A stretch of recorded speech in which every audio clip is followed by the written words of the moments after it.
That's pretty awesome. So sports is a big deal.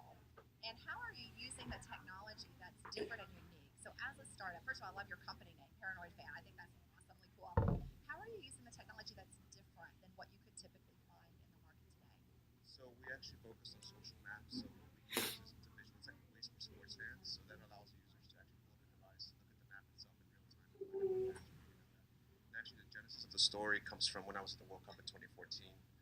I was looking for USA fans, find out what watch parties were at, and bars and all that. So that was the genesis of it. And so from there, we just moved forward. And we were lucky enough to get selected by the NFL TechCrunch to pitch out there about a month ago at Super Bowl 50. And the attraction has been unbelievable the past month and a half. Well, I have to tell you, we recently, as IBM, hosted a hackathon with the ESPN and the NFL right around the Super Bowl time, Girls in Tech.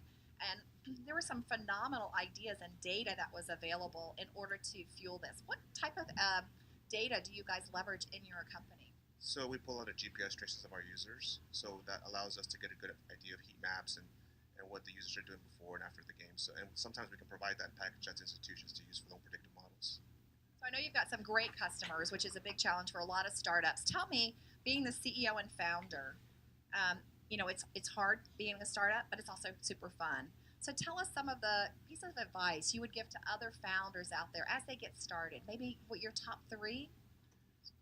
Hustle, hustle, hustle. That's what it. That's the name of the game. Execution and really getting out there and finding that match, whether it's from a top down looking for an institution to partner with, or banging on doors and pitching your product to the consumer.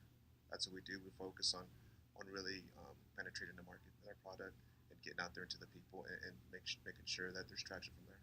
So do you have a good hustle story? I'm a big fan of Shark Tank, and I always hear Mark Cuban, and he's always talking about, you got to have the hustle, you got to have the grind, right? You got to grind it out. Give us a really phenomenal story about your grind. So we'll just sometimes pick up the phone and cold call. We'll cold call staff directories from athletic departments, and it turned out the University of Oregon Ducks were showed some interest in our product a year ago. We continue to innovate, and today, in fact, this past week, we're about to, or this upcoming, we're going to announce a partnership with the University of Oregon Ducks, and that came from something as simple as a cold call. Well, I think that's good advice because a lot of founders will say to me, I have to be introduced. I have to be